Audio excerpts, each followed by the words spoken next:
Hello everyone. तो आज हम लोग पावर इलेक्ट्रॉनिक्स का जो फेज कंट्रोल रेक्टिफायर वाला पार्ट है वो स्टार्ट करने वाले हैं। और उससे पहले कुछ इम्पॉर्टेंट वेव फॉर्म्स हैं जिसको आज हम लोग यहीं पे स्टडी करेंगे, जिससे कि बार बार अगर वो इन बिटवीन किसी चीज़ में किसी रेक्टिफायर में अगर वो चीज़ें आती हैं तो बार बार हमको डेराइव ना करना पड़े। उसका रिज़ल्ट अभी हम लोग जान लेंगे कि उसका आरएमएस क्या होता है, उसका एवरेज क्या होता है, जिससे कि आगे के लेक्चर्स में हमको आसानी हो। और ये लेक्चर जो है ये वैसे बनाया तो गया है फेज कंट्रोल रेक्टिफायर से पहले का लेक्चर, बट ये कॉमन लेक्चर है। ये आपको एनालॉग में पावर इलेक्ट्रॉनिक्स में, नेटवर्क में, सिग्नल सिस्टम में या किसी भी एनालॉग में भी ये आपको काम आएगा। ठीक, तो ऐसा इसको मैं पावर इलेक्ट्रॉनिक्स में ज़रूर रख रहा हूँ, लेकिन ये एक कॉमन टॉपिक है। ये किसी में भी आपको, जैसे इसमें एक क्वेश्चन मैं कराऊंगा वो सिग्नल एंड सिस्टम का क्वेश्चन है, तो वो आज हम लोग देखने वाले हैं कि जिससे आगे के वेव फॉर्म्स हम लोग अभी ही स्टडी कर लें क्योंकि बाद में फिर हम लोग को एक इसके किसी टॉपिक के अंदर सब टॉपिक की तरह इसको ना देखना पड़े। तो पहला वेव फॉर्म है, पहली चीज़ तो हमको एवरेज क्या होता है, ऐसे आई एवरेज निकाल रहे हैं। आई एवरेज, तो मान लेते हैं कि ये अपना वेव फॉर्म है, कोई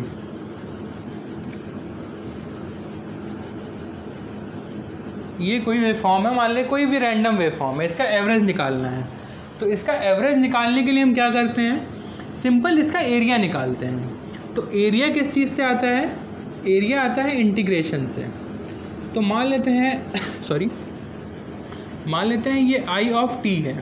ठीक, तो इसका इंटीग्रेशन कितना हो गया, 0 से टी तक मान लिए। ठीक, तो 0 से टी तक इसका इंटीग्रेशन हो गया, कैपिटल टी। ठीक, और आई ऑफ टी डी टी। ठीक, लेकिन जब ये पीरियोडिक होता है, जैसे कि हर पीरियड में इसका एरिया रहेगा, तो हम लोग एक पीरियड में निकालते हैं। जैसे अभी तो यहाँ पे 0 है, यहाँ पे 0 है, लेकिन जब ये पीरियोडिक करंट होगा, ठीक, पीरियोडिक करंट होगा तो हम लोग एक पीरियड में निकालते हैं और उसको पीरियड से डिवाइड कर देते हैं। जैसे कि ये कोई करंट है, ठीक, ये कैपिटल टी है और इसके बाद यही रिपीट हो रहा है 0.6 टी।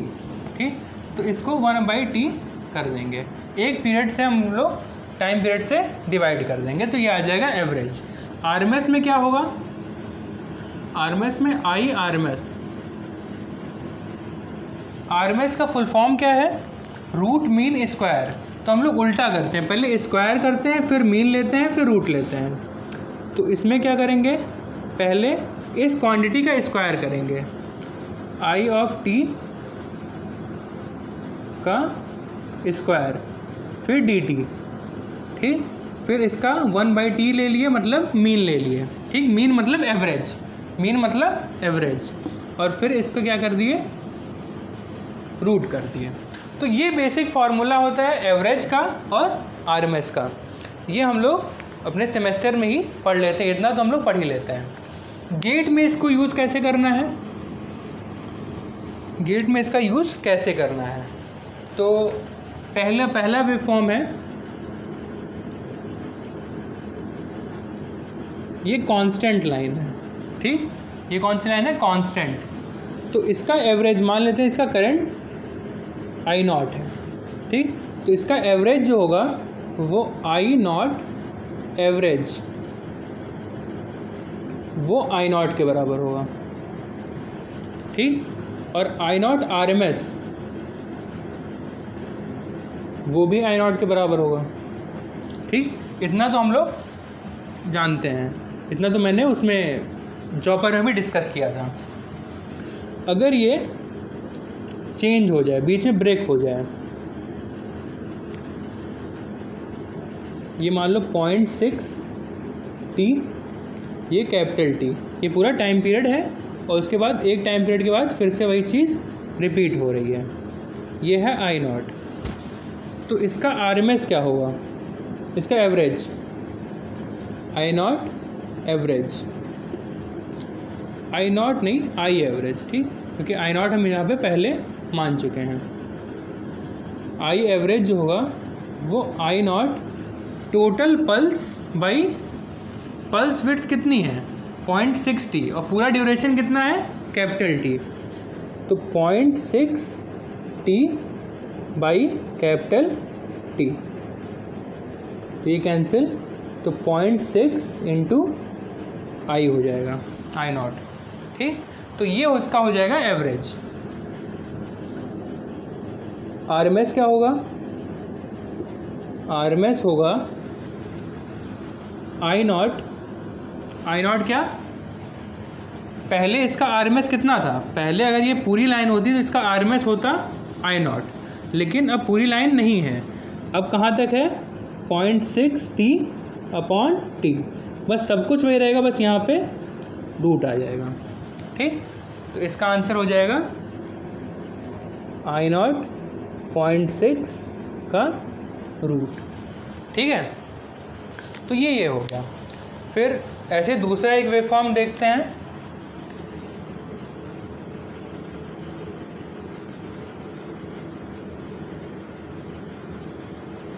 ये सिग्नल सिस्टम का क्वेश्चन है, मैं यहाँ पे डिस्कस कर रहा हूँ कि ऐसा वेवफॉर्म हम लोग को मिलेगा नहीं पावर इलेक्ट्रॉनिक्स में। ये वाला तो बहुत फ्रीक्वेंट है, ये तो मिलता रहता है इस टाइप का। ठीक, लेकिन ये वाला नहीं मिलता है। ये टोटल मैग्नीट्यूड ये वाला कौन सा है आई नॉट, तो इसका एवरेज जो होगा आई एवरेज वो होगा इसका एरिया, सिंपल इसका एरिया। ठीक, क्योंकि इसका हमको या तो क्या कर सकते हैं, इसका इक्वेशन लिखें या इंटीग्रेशन करें या फिर उसके बाद एरिया एवरेज निकालें। दूसरा तरीका इसका एरिया निकाल दें डायरेक्ट, तो by just observing you can see कि ये कैपिटल टी है, ये आई नॉट है, तो 1/2 बेस कितना हो गया टी, हाइट कितनी हो गई आई नॉट, और अपॉन टी, क्योंकि एरिया के बाद अपॉन टी भी है। ठीक, अपॉन टी, तो ये हो गया आई नॉट बाई 2। ठीक, और आरएमएस निकाला जाए अगर, तो ये हम लोग मेमोराइज कर सकते हैं, वैसे सॉल्व भी कर सकते हैं इस फॉर्मूले से कि स्क्वायर करें फिर उसका मीन लें फिर रूट कर दें, लेकिन सब कुछ करने के बाद जो आता है वो रिजल्ट आता है आई नॉट बाई √3। ठीक, तो ये सारी चीज़ें हम लोग मेमोराइज कर सकते हैं। जैसे ये मेमोराइज करने की तो ज़रूरत नहीं है, लेकिन फिर भी कर सकते हैं। ठीक, क्योंकि जैसे इसका एरिया निकालना था तो ये हमने निकाल दिया। अब इसका अगर ये जैसे इस चीज़ का ब्रेक करके अगर बीच में एक गैप आ जाता है तो हमने ऐसे किया, अगर इस चीज़ में ब्रेक आ जाए तो, ठीक, अगर इस चीज़ में ब्रेक आ जाए तो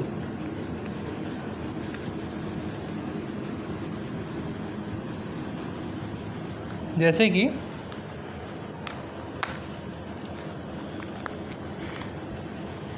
ये सेम वेवफॉर्म है, बस बीच में डिसकंटिन्यूअस हो गया। ठीक, और यहाँ के इसके बाद फिर ये ऐसे रहा, ये टी, ये मान लेते हैं 0.4t। ठीक, कुछ भी मान सकते हैं 0.5 0.4 0.5 मानेंगे तो एक पर्टिकुलर कुछ लोग रिज़ल्ट याद करने लगते हैं, इसलिए मैं 0.5 नहीं मान रहा हूँ। ठीक, तो ये हो जाता है आई नॉट, तो इसका एवरेज आई एवरेज, तो पहले इसका अगर ये पूरा वेवफॉर्म रहता तो एवरेज कितना रहता आई नॉट बाई 2। वैसे पहले वाले केस में अगर पूरा रहता तो उसका एवरेज रहता आई नॉट। ठीक, तो अगर ये पहले की तरह रहता, पूरा वेवफॉर्म रहता, तो उसका एवरेज कितना रहता आई नॉट बाई 2। अब बीच में ब्रेक आया है तो यहाँ पे हम पहले कर देते हैं आई नॉट बाई 2। ठीक, पहले हमने कर दिया आई नॉट बाई 2, फिर देखेंगे पल्स विड्थ कितनी है, फिर 0.4t बाई टी। ठीक, तो ये कितना हो जाएगा आई नॉट बाई 2 और 0.4। ठीक, इसको मैं सॉल्व नहीं कर रहा हूँ क्योंकि सॉल्व करना इंटेंशन नहीं है अपना, अपना मेथड सीखना कैसे कि सॉल्व कैसे किया जाता है। ये कोई क्वेश्चन तो है नहीं कि सॉल्व करना है इसमें। आरएमएस देखते हैं, आरएमएस। तो अगर पूरा वेव फॉर्म रहता तो आरएमएस कितना रहता, I0/√3। अब बीच में ब्रेक आया है तो पहली चीज़ तो पुराना ओरिजिनल लिख लेना है I0/√3। फिर देखना है पल्स विड्थ कहाँ है, पल्स विड्थ है 0.4 t, टोटल टाइम पीरियड है t, और अब यहाँ पे लगाना है रूट। ठीक, तो I0/√3 0.4 का रूट। ठीक, 0.4 का रूट। ये हो गया वो सारे वेव फॉर्म्स हम लोगों ने देखे जो या तो ट्रायंगुलर थे या तो स्क्वायर वेव थे। ठीक, या तो स्क्वायर वेव थे या तो ट्रायंगुलर थे, उनमें कैसे करना है हमने देख लिया। अब देख लेते हैं कुछ साइनोसॉइडल कुछ चीज़ें हैं जो हम लोग देखने जा रहे हैं। ये फॉर्मूला बेसिक याद ही है सबको, इसलिए मैं इसको रिमूव कर दे रहा हूँ।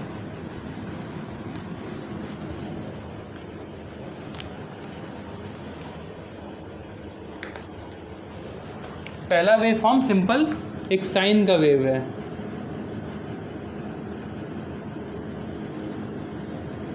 ये है एक साइन, तो इसका जो एवरेज आता है, कुछ मैं वेव फॉर्म्स ऐसे ड्रॉ कर रहा हूँ, उसका फिर लास्ट में हम लोग देखेंगे क्या होगा।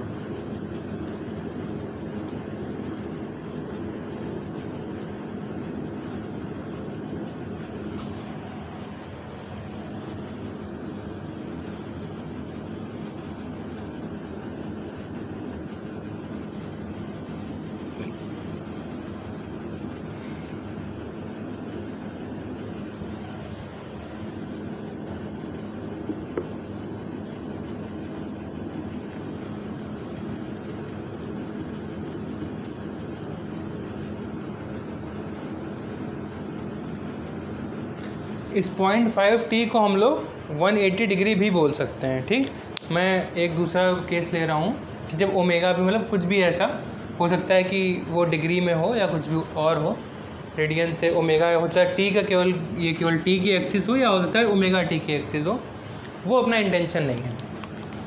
ठीक, तो ये एक साइनोसॉइडल है, 3 साइनोसॉइडल हैं, और इसका एवरेज और आरएमएस हमको बताना है। तो इसका एवरेज जो होता है वो होता है, इसको V मान लेते हैं सबको, V I भी मान सकते हैं, कोई इशू नहीं है। तो V एवरेज जो होगा वो होगा, ये मैक्सिमम जो है इसका वो Vm है। ठीक, तो इसका एवरेज होगा 2Vm/π, और इसका आरएमएस जो होगा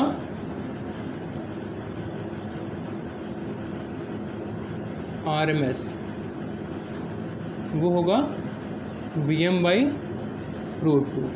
ठीक, तो अब यहाँ पे एक कन्फ्यूज़न आ सकता है किसी को भी कि अगर हम लोग एवरेज ले रहे हैं तो एवरेज का मतलब एरिया होता है, तो एरिया होता है तो हम लोग कैसे, इसका ये वाला एरिया और ये वाला एरिया दोनों सेम है, तो एवरेज तो ज़ीरो होना चाहिए। तो ठीक बात है, एवरेज तो ज़ीरो ही होगा, लेकिन हम लोग फिर भी अगर केवल हाफ साइकिल में इसका एरिया निकालें, हाफ साइकिल में इसका एवरेज निकालें, तो इसका एवरेज ये आता है। केवल हाफ साइकिल हमने अगर कैलकुलेट किया तो इसका एवरेज ये आता है, और इसका अगर स्क्वायर करने के बाद, मीन निकालने के बाद अगर रूट कर देते हैं तो उसका आरएमएस ये आता है। ठीक, वो तो हम लोग जानते भी हैं कि साइनोसॉइडल का /√2 ये होता है। सेकेंड चीज़ इसमें देखते हैं, तो इसमें अभी तक हमने जो इसका एरिया निकाला था वो हाफ का था, और इसमें क्या है, ये नेगेटिव वाला हट गया, तो इसका टोटल एरिया जो होगा वो कभी भी ज़ीरो नहीं होगा, जस्ट उसका डबल होगा। जैसे इसमें जो एरिया था उसका डबल अब पूरा हो गया, तो इसमें कुछ फ़र्क नहीं पड़ता है कि हम लोग इसका एवरेज निकालें या इसका एवरेज निकालें, दोनों का एवरेज सेम रहेगा। सेम इसलिए रहेगा कि पहले हम लोग केवल इतना ही कंसीडर कर रहे हैं, तो उसका एवरेज ये आ रहा है। अब हम लोग पूरा इतना टाइम कंसीडर करेंगे तो उसका भी एवरेज सेम ही रहेगा। तो V एवरेज जो रहेगा वो तो सेम ही रहेगा 2Vm/π। और RMS जो होगा वो भी सेम रहेगा। RMS क्यों सेम रहेगा? क्योंकि मैंने बोला कि स्क्वायर किया जाता है। जब भी RMS निकाला जाता है किसी क्वांटिटी का तो उसका पहले स्क्वायर करके फिर मीन लेके फिर उसका अंडर रूट होता है। तो अगर हम इसका स्क्वायर करेंगे तो ये क्वांटिटी जो नेगेटिव में है दिखाई दे रही है ये चली जाएगी ऊपर, ठीक। तो ये चाहे इसका मैं स्क्वायर करूं या इसका स्क्वायर करूं, दोनों का स्क्वायर जो होगा वो सेम आएगा, इसलिए दोनों का RMS भी सेम रहेगा, ठीक। तो RMS भी क्या रहेगा? Vm/। लास्ट वाला वेवफॉर्म देखें अगर, तो इसमें क्या है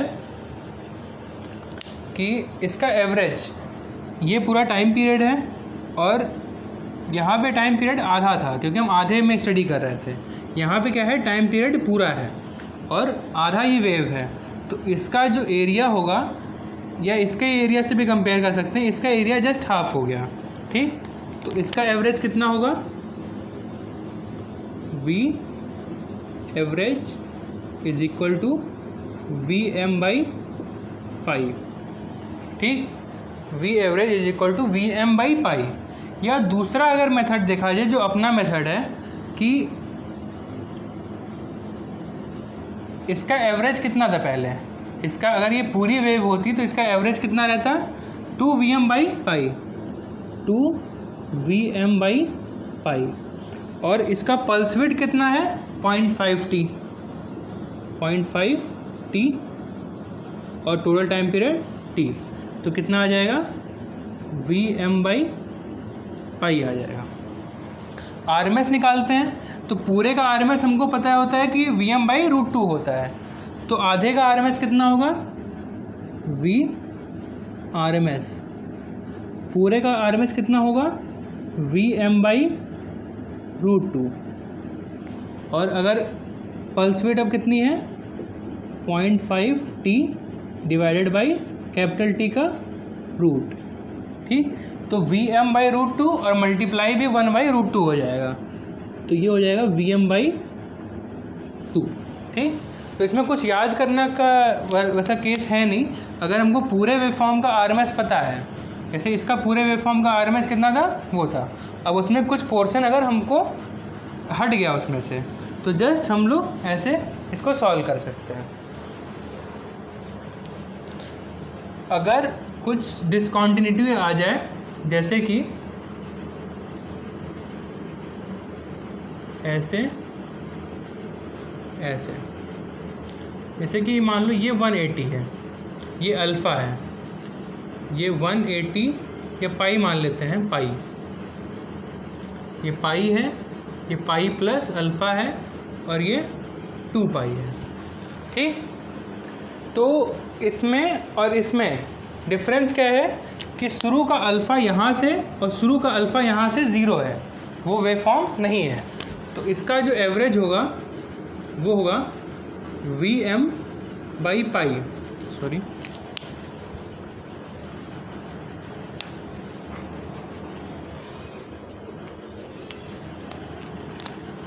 एवरेज इसका होगा V average Vm/π 1 plus cos alpha. इसको याद कैसे रख सकते हैं कि अगर अल्फ़ा अगर 0 हो जाए, मतलब यहाँ से स्टार्ट हो, तो ये हो जाएगा 1 और 1 + 1 2, तो 2Vm/π ही बन जाएगा, मतलब यही सेम ग्राफ बन जाएगा, ठीक। ये सेम ग्राफ बन जाएगा। इसका RMS याद करने की ज़रूरत नहीं है अपने को, ठीक। फिर से बता रहा हूँ, इसका RMS याद करने की ज़रूरत नहीं है, वो लेंदी होता है और वो गेट में भी नहीं आएगा, ठीक। क्योंकि गेट में वही RMS या एवरेज वो लोग पूछ सकते हैं जो एग्ज़ामिनेशन हॉल में हम लोग डिराइव कर सकें। वो अपना एक एडवांटेज है कि अगर हम लोग को उसका रिज़ल्ट याद है तो, ठीक। तो तो इसका आरएमएस नहीं आएगा, ना पूछा जाएगा, ठीक। तो इसका आरएमएस जानने की ज़रूरत नहीं है, लेकिन फिर भी अगर आप लोग चाहते हैं तो आप लोग बुक से रेफ़र करके इसके नीचे लिख सकते हैं, बट मैं कहूँगा कि इसका आरएमएस नहीं जानने की ज़रूरत है, इसका एवरेज से ही, बस एवरेज अगर हमको पता है तो हमको काम चल जाएगा।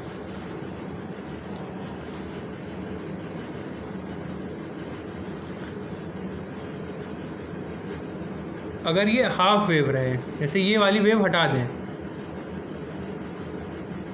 2 पाई, और फिर 2 पाई प्लस अल्फ़ा के बाद ये फिर ऐसे कंटिन्यू हो जाए, ठीक।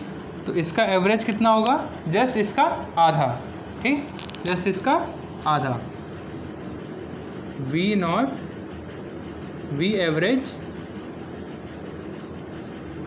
Is equal to V M by 2 pi 1 plus cos alpha. अब इसको लास्ट वाले को एक एज अ क्वेश्चन भी हम लोग देख सकते हैं, और अगर क्वेश्चन नहीं देख सकते तो एज अ रिजल्ट तो देख ही सकते हैं। अगर कुछ वेवफॉर्म इस तरीके का हो, अल्फ़ा से पाई, और फिर यहाँ पे कोई डिसकॉन्टिन्यूटी नहीं आई, ये पूरा हाफ सर्कल बना, हाफ वेव बना, ये 2 पाई। तो इसको अगर हम लोग ब्रेक कर लें जस्ट दो अलग अलग पार्ट्स में, इसको ब्रेक कर लें दो अलग अलग पार्ट्स में, तो इसका एवरेज कितना होगा, इसका एवरेज होगा वी एम एवरेज, ठीक, V M by 2 pi 1 plus cos alpha. और इसका एवरेज कितना होगा, इसका एवरेज होगा वी एम बाई पाई। अगर यहाँ से कॉमन लेना चाहें तो कॉमन, अगर यहाँ पे हम 2 से मल्टीप्लाई कर दें और 2 से डिवाइड कर दें, तो V M by 2 pi common ले सकते हैं बाहर, तो V M by 2 pi common आ गया, 1 प्लस कॉस अल्फ़ा प्लस 2। तो इसका जो फाइनल रिजल्ट बन के आता है वो होता है V M by 2 pi 3 plus cos alpha, ठीक। तो ये होता है इसका एवरेज, ठीक। तो ये सारी चीज़ें ऐसी थी जो बहुत बेसिक थी, जैसे इसका एवरेज आरएमएस अगर पता होगा तो इसका भी सेम ही रहेगा, वो हम लोग देख सकते हैं कि इसका हम लोग एनालिसिस आधे पार्ट में एवरेज के लिए कर रहे हैं और इसके पूरे पार्ट में कर रहे हैं। आरएमएस दोनों का सेम होगा, क्यों होगा, क्योंकि अगर स्क्वायर करेंगे तो दोनों का आरएमएस सेम हो जाएगा। ये तो सिंपल हो गया कि अगर इसका पता है तो इसमें अगर कुछ पल्स 0 हो जाए, एक पल्स ना रहे, तो उसका एवरेज हमको पता है, तो उसको pulse duration upon total time period करके इसका आरएमएस और एवरेज निकाल लिए। ये हमको याद रखना है, ये याद रखना है। और ये कन्फ्यूज़न कहाँ होगा कि यहाँ पे 2 लगाना है कि यहाँ पे 2 लगाना है कि यहाँ पे कुछ नहीं लगाना है। तो अगर ऐसा कन्फ्यूज़न कभी होता है तो पुट कर लो यहाँ पे अल्फ़ा को 1, ठीक। अगर अल्फ़ा 1 है तो क्या बनेगा, 2 वी एम बाई पाई बनेगा, मतलब ये यहाँ पे 1 और 1 ही रहेगा, यहाँ पे 2 नहीं आएगा, ठीक। तो यही सारी चीज़ें हैं। और एक लास्ट जो बच जाता है उसको भी देख लेते हैं, बस वही लास्ट है।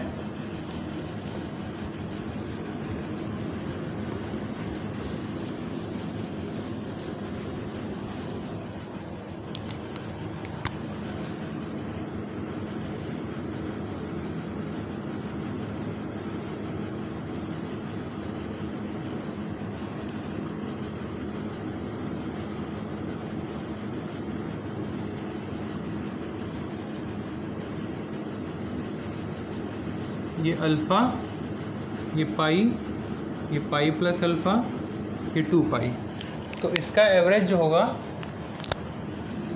वो होगा 2 V M by pi cos alpha. अगर एक वेव रहेगी केवल यहाँ से लेके यहाँ तक रहेगा तो क्या हो जाएगा, V M by pi cos alpha, ठीक। तो इसको सिंपल हम लोग देख सकते हैं कि जब भी कॉन्टिन्यूस वेव रहेगी तो हम इस कभी भी ब्रैकेट वाला टर्म नहीं आएगा। इसको एक सिंपल सा लॉजिक है याद कर रखने का कि कभी भी कॉन्टिन्यूस वेव रहेगी तो कभी ब्रैकेट का टर्म नहीं आएगा। जैसे यहाँ पे डिसकॉन्टिन्यूटी आई थी ना, तो ये ब्रेकेट आ गया था। ठीक, अगर फुल वेव से कभी भी चेंज होता है, उससे कुछ अलग होता है तो ये हो गया। ठीक, तो ये सारे कुछ फॉर्मूले हैं, कुछ चीज़ें हैं जो आपको याद रखनी पड़ेंगी अगर आपको जल्दी सॉल्व करना है क्वेश्चन तो। ठीक, सॉल्व वैसे भी होगा, लेकिन मेरा वो एक तरीका है जिससे कि अगर आप लोग ये याद रखते हैं तो कोई भी क्वेश्चन हो 2 मिनट से ज़्यादा टाइम नहीं लेगा पावर इलेक्ट्रॉनिक्स का। That is my assurance. ठीक, मिलते हैं अगले लेक्चर में जहाँ पे हम लोग शुरू करेंगे phase control rectifiers. Thank you.